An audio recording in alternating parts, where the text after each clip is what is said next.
Welcome back to House Education, February 3rd. We are now going to run through what we have collected so far in a miscellaneous education bill. I just want to point out to the committee that none of this has really been discussed at length. Just sort of are things that seem to have come up. Seems like things we need to get back to. So I have asked Legislative Council, hey, would you take that and put it in the miscellaneous education bill? So that would be an opportunity this afternoon to remind ourselves what is there. One of the things that we didn't have during the presentation from the AOE is their actual recommended statutory language about chronic absenteeism and truancy.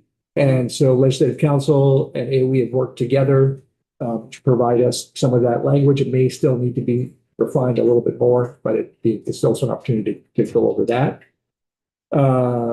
So for example, we had a presentation about the moratorium on new approved independent schools and how it's holding up the sale of one independent therapeutic school to another. We haven't taken any testimony on this, but just thought I'd put it out there as a reminder. Anyway, without further ado, turn over to Legislative Council again, the walkthrough. Beth James, Office of Legislative Counsel. So do you want to actually look at the language? Okay.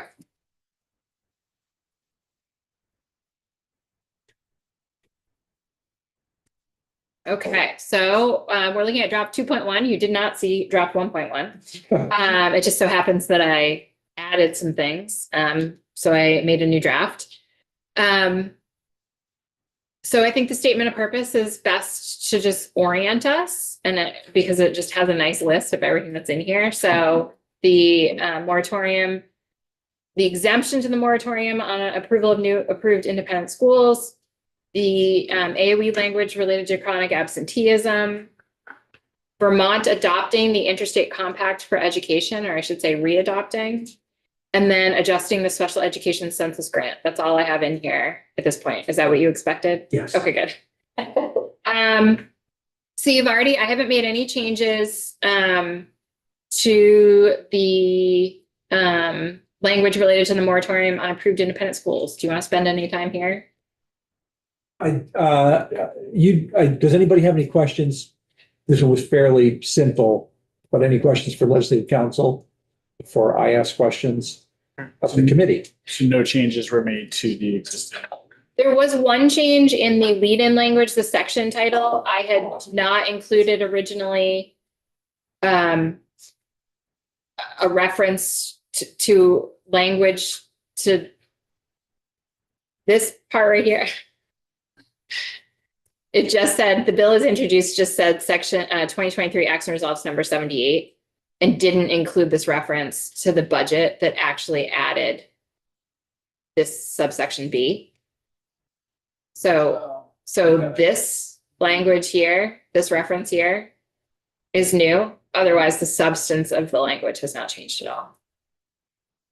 All right, so for the committee, we've taken no testimony on this. Nobody has approached me saying the people who want to make purchase obviously would like to see this happen. I haven't had anybody come up to me and say, you can't do this because we really need to be going toward a system where districts are doing their own in-house. I haven't had anybody come up to me and say, you really got to do this because this school provides a needed service and they aren't allowed to continue. So I got nothing. And so I'm just asking if y'all would like to hear some more testimony. I would. I mean, I think it's fair. We have a school that's in play that's helping kids currently. I think it'd be a shame to disappear because of a not so good wording in bill. But it'd be more of a who should we hear from the testimony? God, I don't know if I'm Representative Long. I was just gonna say, I totally agree with trying to make sure that our students' needs are met, but there's two things that I'm thinking about, and I'm not going to give you anybody to testify right now because I'm thinking about it. I hear you, but this is a process, and I honestly haven't been on this since we did this. Yeah. Two things. One is that we have a lot of work to do on our special ed system. I'll just say, to generalize it, and my goal, and I think it was the goal of Act 173, was to reduce the number of outside placements. So I want us to continue that work. So that's always in the back of my mind as I'm saying this. The other thing is, I always look at these things and say, what kind of a precedent is that setting? And I can't, I'm not an attorney, so I can't form in my head where a precedent might get set on this, but I feel tension around it in my, and maybe no one else does, but I'm always concerned. I think keeping our eye on unintended consequences is always a very good idea.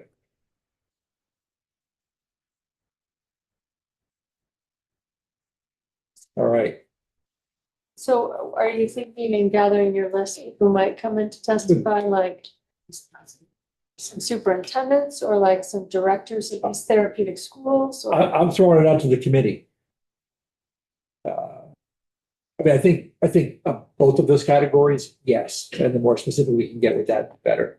okay, And here's what I'll do. I will put this issue to the superintendents and the special ed folks and say, to what level does this rise to, and do you want to come in and testify about it? And then perhaps we probably should hear from the people that are kind of most affected by this as well. And I do not know who any of them are. I think that was who I was going to mention. Was what about the school specifically being affected by the sale and some of their staff, students, or anyone who might be able to come in and give us some insight as to what happens if this doesn't go through. And I may have been preempted here in the email I got recently. All right. Any other thoughts on that?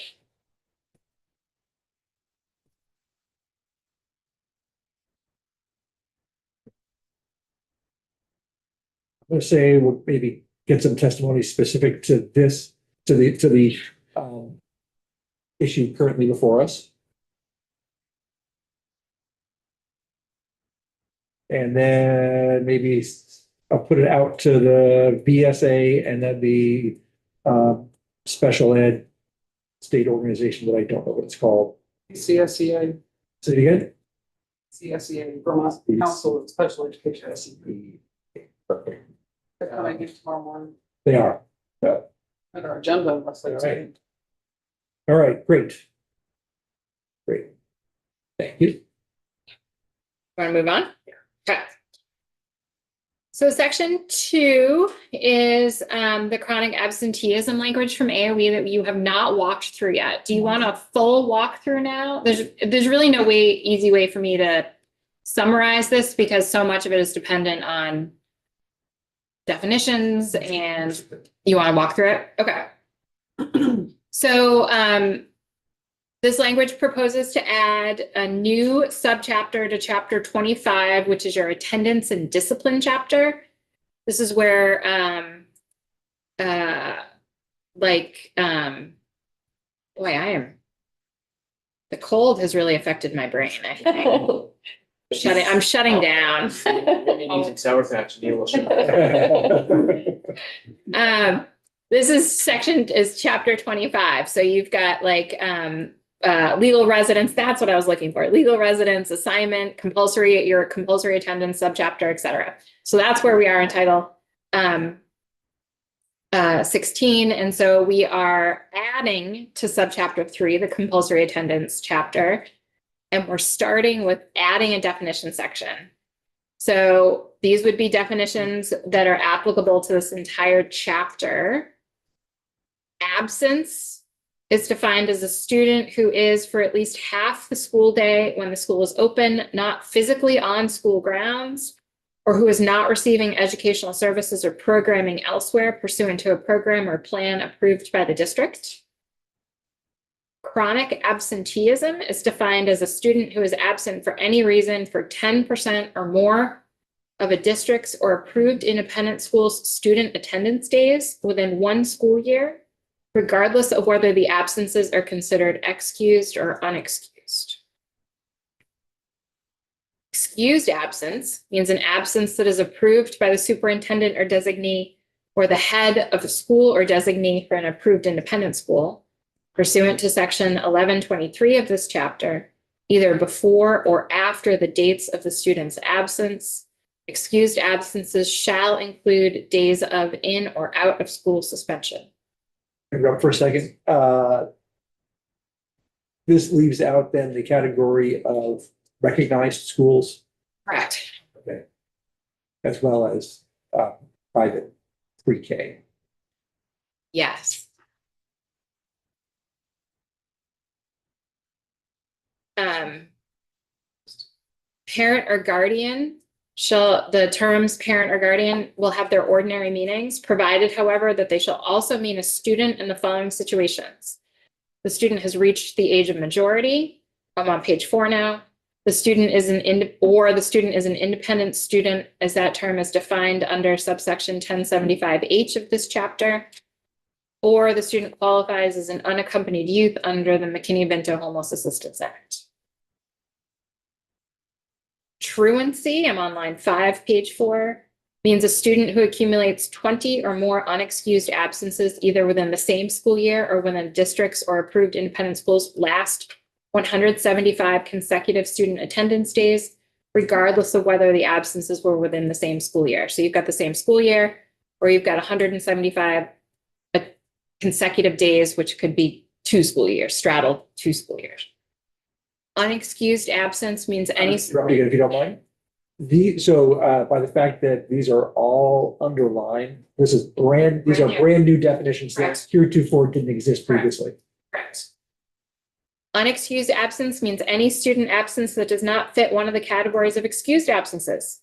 Failure of the parent or guardian to provide justification for the absence if requested by the superintendent or the head of school for an independent school shall also constitute an unexcused absence.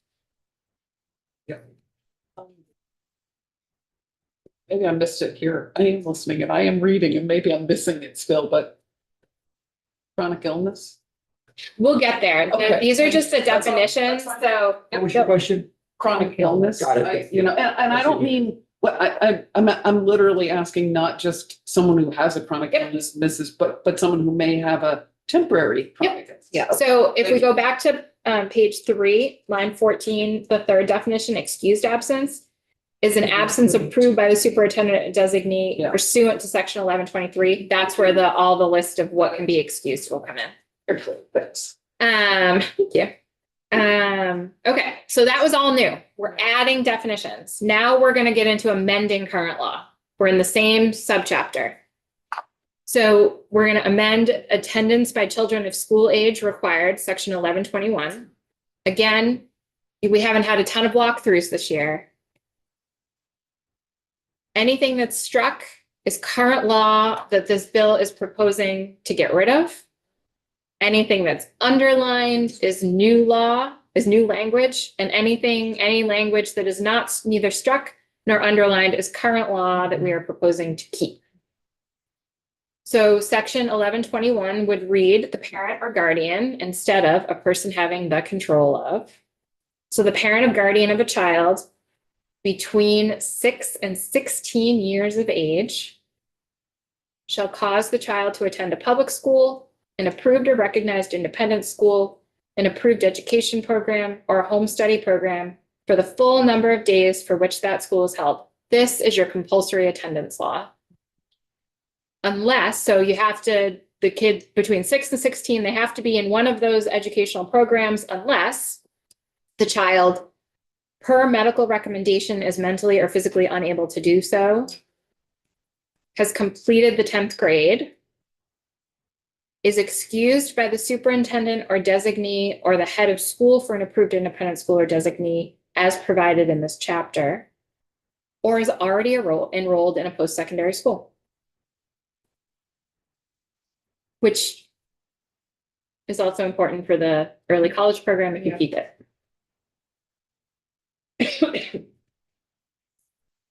Section 1122.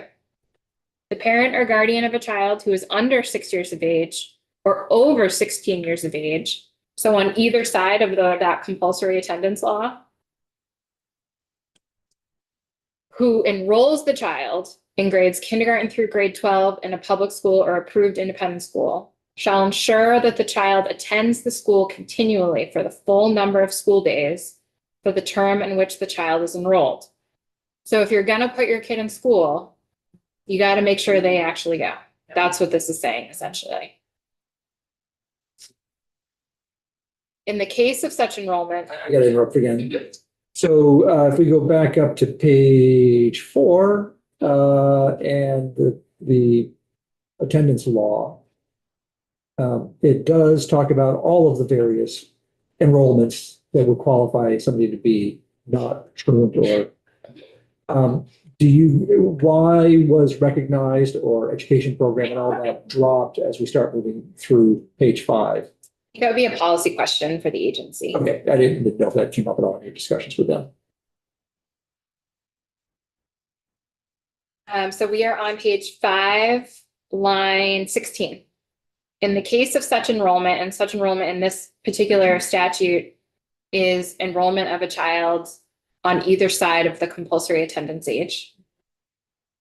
The parent or guardian and the superintendent or designee or head of school or designee shall be under the laws and subject to the penalties relating to the attendance of children between 6 and 16 years of age. So the compulsory attendance laws.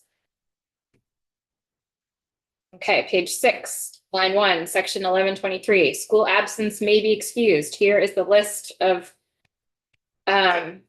causes that would lead to an excused absence. So the superintendent of a public school or the designee or head of school of an approved independent school or designee may excuse a student's absence for all or part of the school day for the following reasons: physical or mental illness of the student, family emergency or death in the family, quarantine in the home, and you'll see this is all underlined. So this is all new. This is all brand new language. Line 10, student's medical, dental, mental health, or substance use treatment appointment, family observance of religious holidays, legal activities such as the student's court appearance, driving examinations, college or other post-secondary program visitations, legal or administrative proceedings related to the placement of the student by the state, absences due to transition in the student's living situation as a result of the student experiencing homelessness, pre-enlistment or deployment activities of the student or their parent or legal guardian, or on page 7, other reasons not specified in subdivisions 1 through 11 of this subsection with approval of the secretary. Can I ask you a question? Yeah, I'm sorry. When I was at the ag dinner a couple months ago, they were also bringing up the amount of Vermont kids that go to show their cattle and stuff. Would that fall under here somewhere? They were hoping to get that into approved absences. Are you asking me? I don't know. Yeah, no, I mean, I think you're bringing up a much bigger issue here, and that is making lists. And making lists is, I just Fine. remember that specific one that they brought Sure. up. What can we do about that? But I don't know if that would fall. I guess there's nothing that would really be related to that on this list. Others. That's why there's an other. Right, yeah, okay, but the only other here has to be approved by the secretary. okay. So they're looking to get that added to this list. Says it's approved by the secretary, not the superintendent. The other has to actually be approved by the secretary. Okay. Right, I mean, it doesn't say here, family trips where you're leaving 3 days We're early. getting there. We're getting there. Are we ready to go on? Sure. Okay, but yes, this is the list. Of lists. So I guess my question is, can that list be added to like at this table as an end? Well, we can discuss that as we delve into this further. Okay, Section B, the superintendent or designee or head of school of an approved independent school or designee may excuse a student from attendance for pre-planned family commitments or activities of which the school has been notified in advance. That helps. Pre-approved absences shall not exceed 10 cumulative school days in each calendar year. The superintendent or head of school may request justification for an absence. I'm going to stop saying designee. Okay. It's there. Okay, another brand new section, response to chronic absenteeism. This is all brand new language. to minimize each student's loss of educational and developmental opportunities and to ensure equity in the treatment of absenteeism and truancy for all students and families. Each school district and each approved independent school shall develop, adopt, ensure the enforcement of, and make available in the manner described under subdivision 563(1) of this title, a policy that is designed to prevent and respond to chronic absenteeism and truancy that shall be at least as stringent as the model policy developed by the agency. We'll get to the model policy piece. We may want to switch that, the order in which these things come. And this language should look very familiar to you. This is language we've been using very recently. Anytime there is a model policy and then school boards are required to adopt the policy. Each superintendent and head of school of an approved independent school shall develop and implement procedures to carry out such policies. Moving on to page 8, the policy shall be consistent with definitions in this chapter. And a superintendent or head of school shall also ensure that data on student absences is collected and recorded in accordance with AOE's requirements. Any school board or approved independent school that fails to adopt a policy shall be presumed to have adopted the most current model policy established by the agency. So I think one of the challenges that we will have, and correct me if I'm wrong, but like, so who does this apply to? If you're an independent school, does it apply to all of the students at the independent school? Does it apply to just publicly tuition students? If it doesn't just apply to publicly tuition students, does it apply to students who are going there from Massachusetts? The country. So these are questions that, and this is really an AOE initiative. So these are questions that frankly they'll have to answer. Josh. If we continue talking about this in the ed bill, can we have the Vermont Independent School Association come and talk about it? Because they'll be able to tell best about their side. Yeah, well, so I think we should get the AOE to get clarification of what they mean by it first. Because, you know, independent school why are we just stopping at independent schools? Why aren't we doing recognized schools? They may balk at having to maintain the data.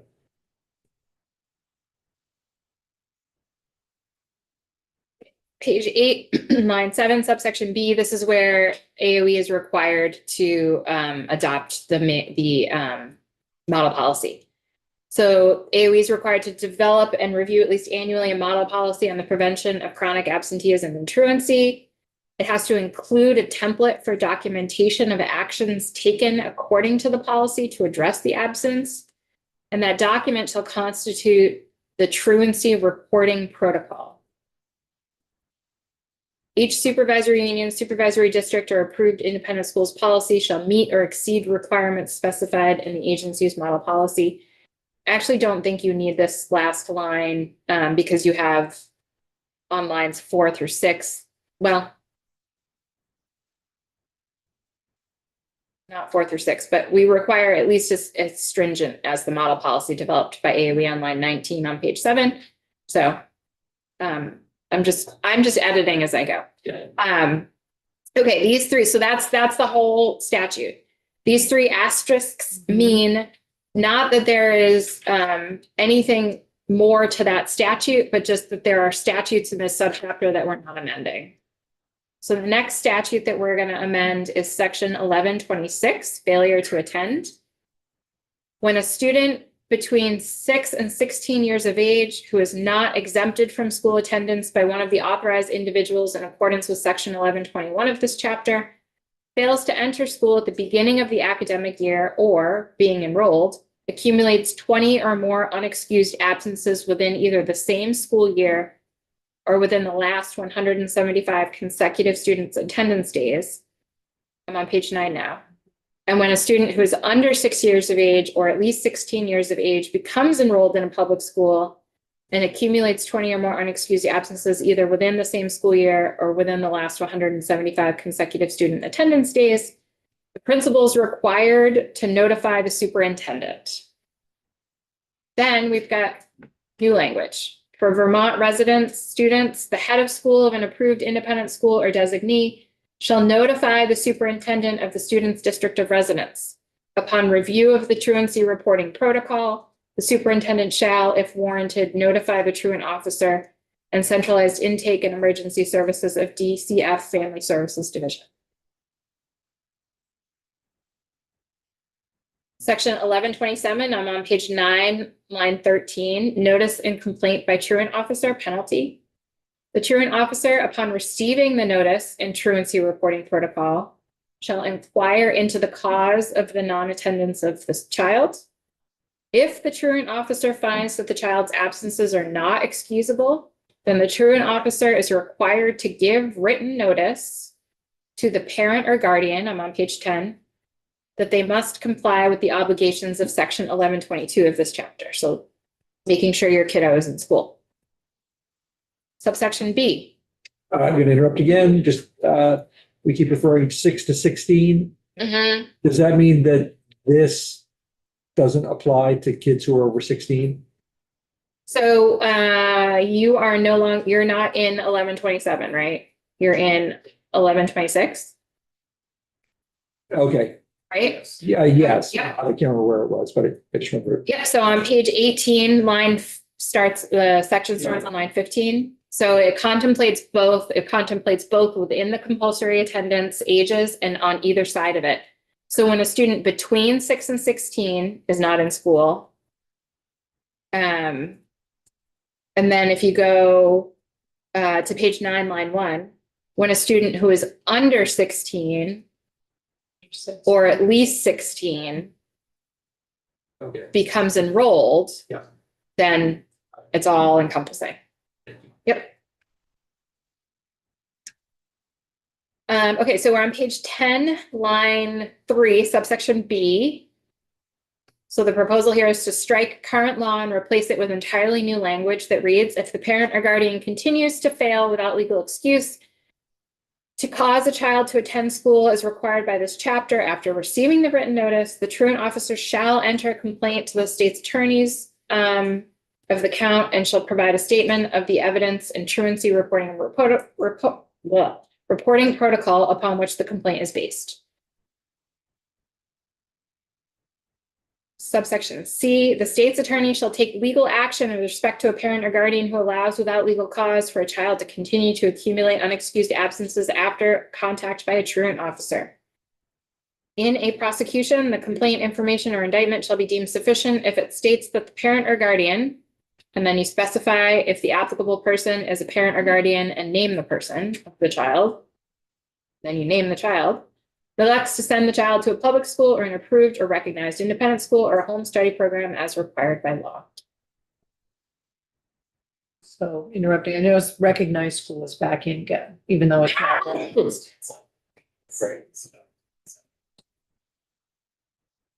Some of this chapter is about compulsory attendance, which you satisfy by going to a recognized school. And some of this is just about what's an excused absence or a non-excused absence. And that's where you're seeing just the public school approved independent school tie-in. So I can see why that is could be confusing. Yep. Okay, so the proposal here is to repeal section 1128 in its entirety. That's allowing you can read through the struck through language, allows a superintendent or a truant officer to stop a kiddo if they think they're in the compulsory attendance age window, if they're found during school hours, and take the kid to school.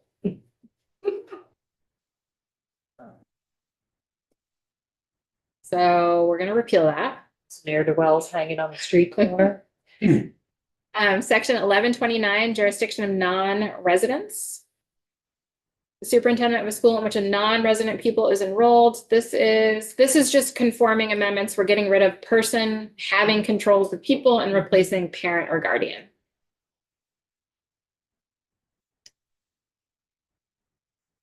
Are we using guardian now, or are we using caregiver? That's I feel like the schools are pumping out things about parents and caregivers. I think that would be a great question for AOE.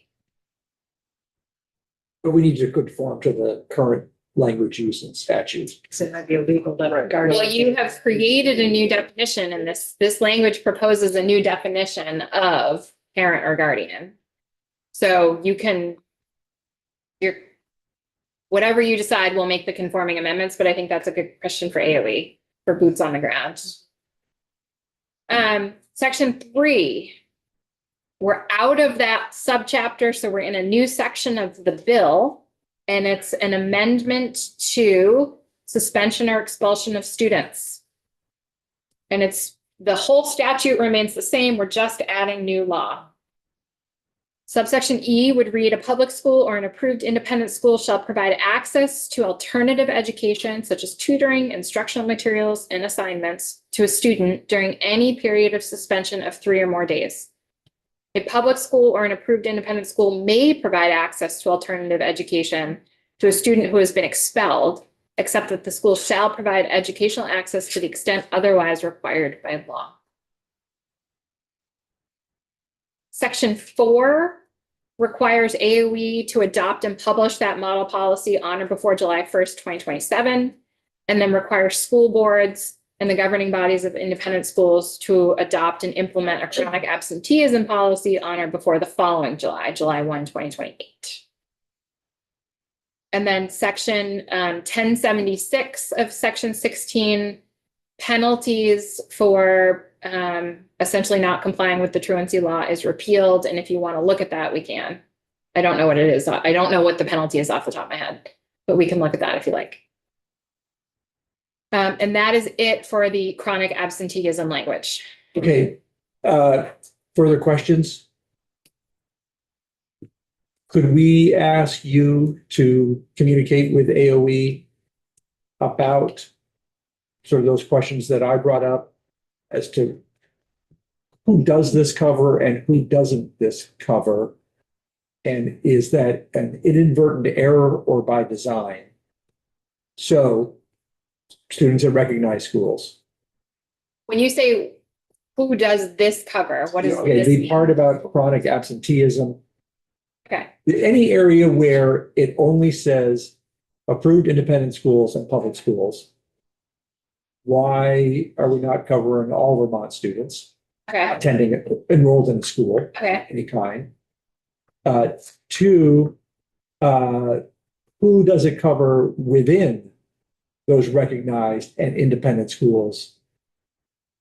Is it just students on public dollars or any Vermont student who is enrolled in one of those programs? Well, we know there's no student attending a recognized school on public dollars. Right. So it would just be the approved independent schools. Well, I guess if they were to say, oh, no, we meant to include recognized schools. Right, that's covered in number 1. Yeah. But the who does it cover, the policy as far as what is chronic absenteeism Right. mean, excusing absences, unexcusing absences, that's all. That's where I'm seeing the question for, does it cover just the publicly funded kiddos or the private payers as well? Okay. Yes.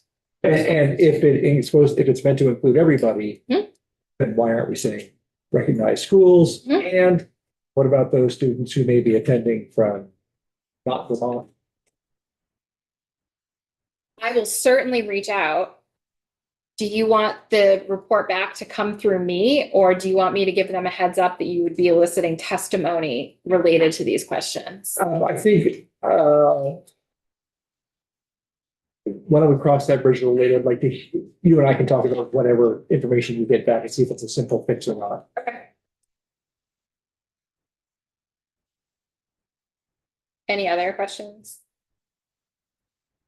What- go ahead. I think we would need, well, I think AOE back and testimony from Principals Association or superintendents. In looking at the language, I'm concerned it's more,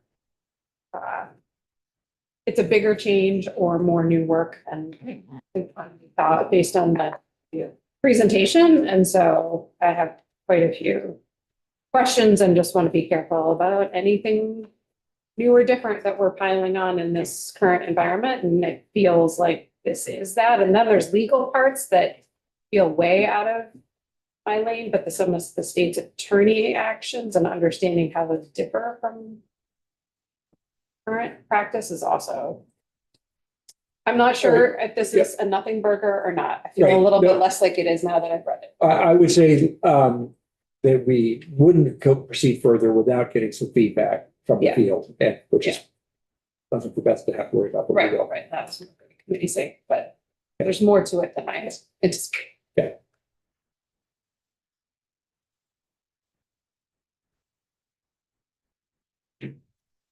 All right, Keep going. nice and easy here. Okay, well, I'm gonna suggest in the interest of time, we don't go line by line on this. I mean, that's perfect. Markup, that's. And this, section 6 proposes for you all to rejoin the Interstate Compact for Education. Vermont was a member, I think you heard from Annie on this. Yes. Vermont was a member of the Interstate Compact for many years. They withdrew in the early 90s, and we haven't been a member since then. This would just be rejoining, essentially. This language has changed almost not at all since Vermont left the compact.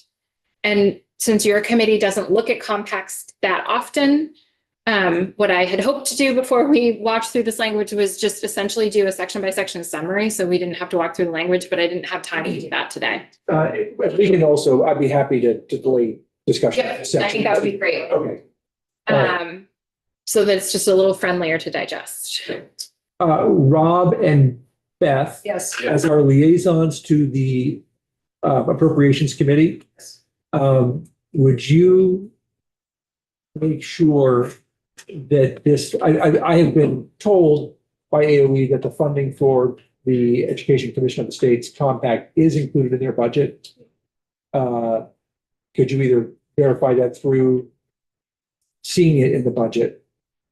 In other words, I've been told it's in there, but it'd be great if you guys could figure out how to crack open the budget, maybe with help from. It's in the AOE budget request. Yes. Not that it's in the governor's proposed budget. That's right. And so what this, if you would work perhaps with Representative Mulricky, State's rep. who is this, he has this section of all the work they do in appropriations. Find it, make sure the line is in there. And while we're talking about that, I would also like you to be in charge of sort of compiling a list. We had GIV today, gonna have the colleges tomorrow. And just sort of so we can go back and revisit it for our budget memo later. Okay. All right, and that is it. Well, there's one more. All right. There's one more piece. Yeah, that's What page should we go to? You can go to, looks like that's where we ended up. Page 25. Oh, yes, that's right. yes, page 25. Lest we Thank forget. you. Share my screen. This is the language that we walked through. Section 7 is the special education census grant language that we walked through, I think it was Friday, which has not been changed at all. And that's it for the miscellaneous bill to date. Josh, go for it. I was wondering if we should get testimony from Visa on that therapeutic school question. Which question? The therapeutic school question, the very first thing in the bill about the Yeah, well, which organization? Visa, Vermont Independent School Association, because they do deal with them directly, so they might be able to add some insight to that whole thing.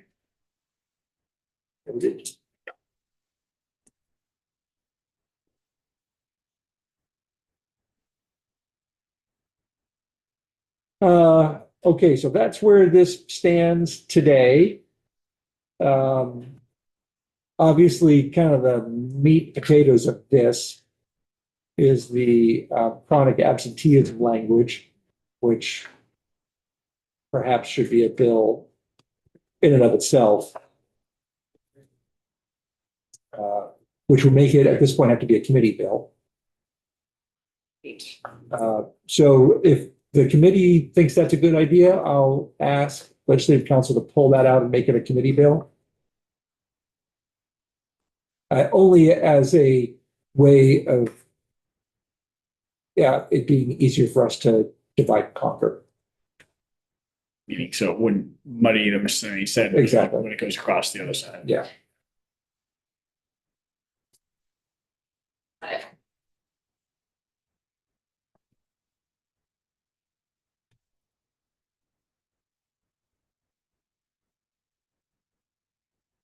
I'm not sure how broadly that within the field, the absenteeism stuff is broadcast, so that'll also help with that process as well. Okay, yeah, Just quickly going back, since one Representative Brown followed up on your request, question, and you haven't heard back, I don't think. Because I didn't get, you copied me on it. Yeah, let me double check. were you getting a hold of? Jeff? I was getting hold of Julia to ask. I just want to make sure Yeah. that I was still in the works and I hadn't heard back.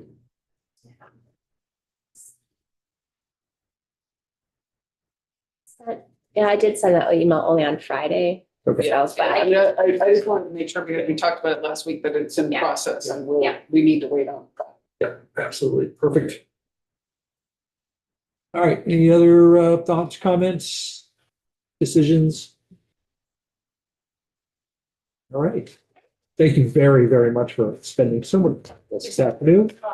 Anything else to add to the bill at this time? The miscellaneous bill? Well, I think we all have our ideas that we'd like to throw in there, but Looking at you. at the moment, no, thank you. Very good. All right, so committee, we are back in, that's it for today, if I'm not mistaken. And so we are back tomorrow at 9:15.